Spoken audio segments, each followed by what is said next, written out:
One poll policy kan syudad ni Naga mawat na amyendaran kan Kasureko 2 as in telco companies. Uyaan report. Hagad ngunyan kan Kasureko 2 as in telecommunication and cable utilities sa lokal na gobyerno kan syudad ni Naga na amyendaran ang sa indang polisiya na one poll policy. Sigun kay Riner Bukay, tagapagtaram kan Kasureko 2, mawat ninda na iadaptar kan syudad ang two-poll policy kung sa in-eksklusibong sindasana ang gagamit kan sa indang mga poste. Mantang magkakaigwamang sa diring poll ang mga telco companies. Kung pa po ining anum na apat na nag-a-apply po sa Satuya, dahil na po kakayanon kasi poste and makakompromiso na po si Langkaw. Kaya itong dapat din na kita masunod naman sa standard kung ma-approve pa po ining apat na ining pending si evaluation po.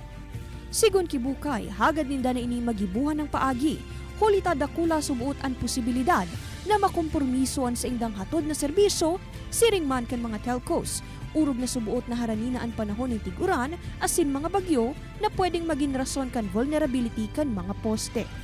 Dugang pakaini, bakuman subuot angay ang one poll policy sa dakol na numero kan mga pending asin papaabot pang request to attach application sa mga poste kan Kasureko.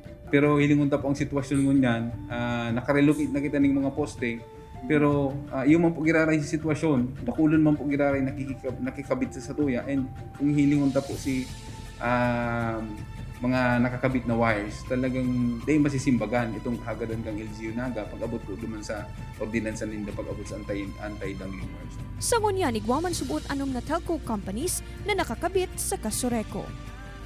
Kaibanan si Carlo Abonita, Char Mojilas, Palitang Bicolandia.